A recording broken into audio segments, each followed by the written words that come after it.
Yes, it happened. I burned out.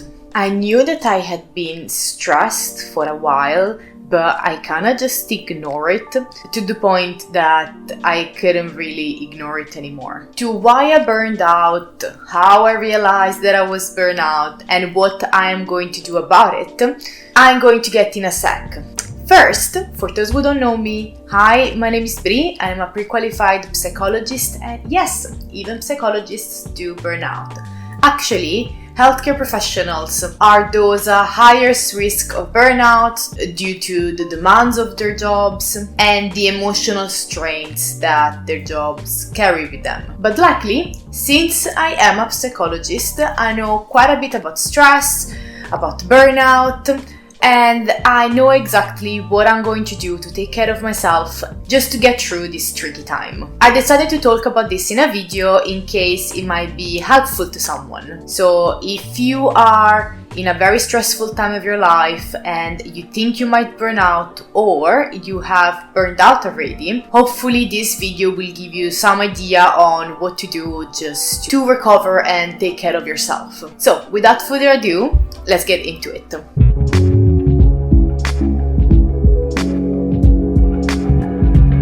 So I want to start with how I realized that I was burnout because it's a funny story. Initially, I didn't realize that I was burnout or that I was going towards burnout. I knew that I was very stressed because I have an Oura ring and my Oura ring has detected one stressful day after another. I think I didn't realize that I was burned out or that I was going towards burnout straight away because I had a previous experience of burnout, but that was very much linked with the job that I was doing at the time. So my symptoms were very, very different. I was more experiencing it as a rejection of that particular job. It's actually an interesting story, and if you're interested, I might do a video about that as well. So yeah, I didn't realize it straight away, and I realized that I was burning out thanks to this video actually. Interestingly, one of you asked me a while ago to record a video on burnout. So what I did in the past weeks, I started doing some research, and the more I researched about burnout and the more I was studying the symptoms, I realized that I was actually presenting with some of those symptoms. So how did this happen? That was basically the first thing I asked myself. Why am I burning out? What is going on in my life? And I think the short answer is I had so much to do and I kept filling my plate with more and more things to do. I have just submitted my doctorate application. I'm also preparing a course. I was also preparing a webinar, and then there is this YouTube channel, and on top of it I also have 2 part-time jobs. So yeah, in hindsight it was pretty obvious that was what was going to happen basically. So what symptoms did I experience? And I am still experiencing actually. Well, first, as I said before, my Oura ring kept telling me every day that I had a stressful day. Also, I wake up every day feeling very tired. And bear in mind, I am someone that sleeps a lot, 7 to 8 hours every night. And I also sleep well. Again, my Oura ring gives me a sleep score every morning, and my sleep score is always good, but still I was waking up feeling very, very tired, and I couldn't understand why. I later realized that constant fatigue is one of the biggest symptoms of burnout. I also noticed some changes in my appetite, so at times I would feel like eating a lot, whilst at other time I felt like I wasn't very hungry. And I also noticed some changes in my mood, so things that usually wouldn't annoy me started to really get on my nerves. But these were my symptoms. In case you're trying to understand whether you are burned out or you are going towards burnout, some of the other symptoms that you might experience include feeling drained, unable to cope, overwhelmed, feeling detached from your work or from the people involved in your work, and also difficulties with concentration, lack of creativity, and lower productivity as well. Now, I do need to do something about it, and if you are in my same boat, then you need to do something about it as well, because stress and burnout are nasty things. If brief or moderate stress can improve memory, performance, attention, and also boost your immune system, prolonged stress can have some disastrous consequences. Now, stress activates two bodily systems. The first one is the sympathetic nervous system that basically prepares the body for a fight or flight response. This is a system evolved from our ancestors.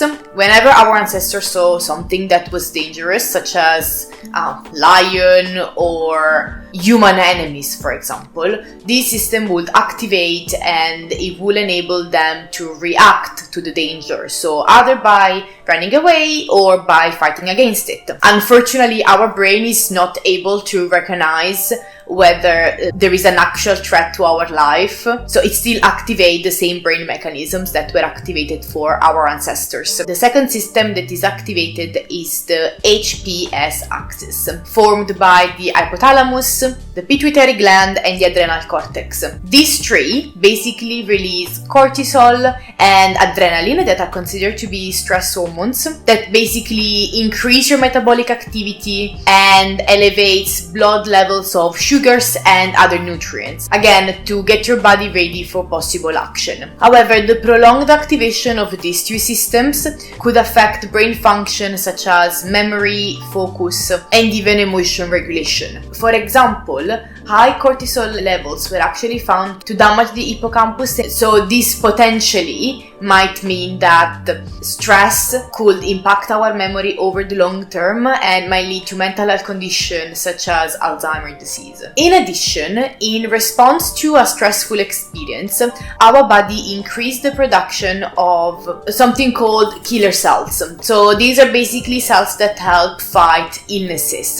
This is because our immune system evolved to protect us against stress coming from injuries or illnesses. So this is why it will increase the productions of all these cells that will then help us fight that illness. However, these killer cells might stimulate the body to produce the same symptoms that we have when we are actually ill. So for example, we might get a fever. This is because fever is our body's way to react to illnesses, as due to the increased temperature, it basically fights all the bacteria and viruses in our body. For example, in one experiment, participants filled a stress-related questionnaire, and then they were examined to observe their reaction to an injection of the common cold virus. What was noticed is that people reporting brief stress were at the same risk of developing a cold than people who reported no stress, and both of these groups were found to be less likely to develop a cold. However, people that reported prolonged stress were found to be at more risk to develop the cold. In short, stress weakens our immune system, and this is not good. The idea that stress could actually make us become ill or more prone to certain illnesses, it's scary. And just one more reason for which we should really take care of ourselves and make sure to manage stress on a day-to-day basis. So, what is it that I am going to do? The first thing I did was find the cause of stress and do some problem solving. As I said before, I believe that the cause of my stress was just the fact that I was overworking myself. What happened was that I had so much to do that I was trying to fit in one day, and then whenever I couldn't achieve to do everything, because of course there is only one of me and one day is only formed of 24 hours, I will get more stressed because I couldn't finish all my to-do list. So I decided to just focus on a couple of tasks every day and to do them very well. And I actually used ChatGPT for this. I told ChatGPT everything that I was supposed to do, all my deadlines, and she gave me a plan of action of how to structure my days from now until Christmas, I think. I didn't follow exactly the plan it developed for me because it wasn't 100% suitable to my needs, so I had to tweak some stuff. But to be honest, it really helped me understand how to structure my days going forward and to make sure that I still do the things that I want to do, but without overworking myself and without getting stressed. Something else that I'm doing and that I will continue to do moving forward is exercise. For me, it's very important, and exercise was found to be one of the best cures against stress and burnout.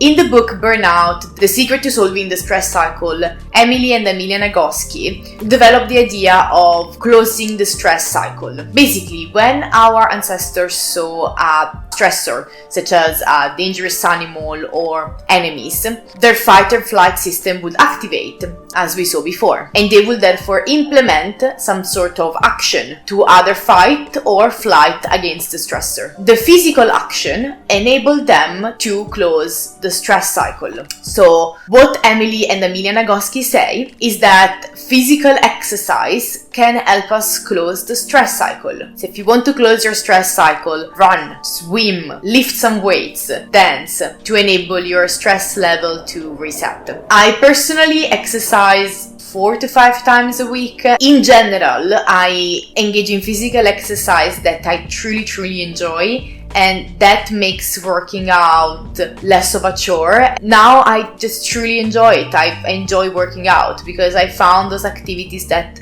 work for me and that make me happy, and in this way I also make sure that I stay consistent with my physical activity. However, something that I really need to start doing is rest. We talked about fight and flight, and the opposite of fight and flight is rest and digest. So what I'm trying to do a little bit more is to allow for more breaks throughout the day, but also to try to engage in all the 7 types of rest.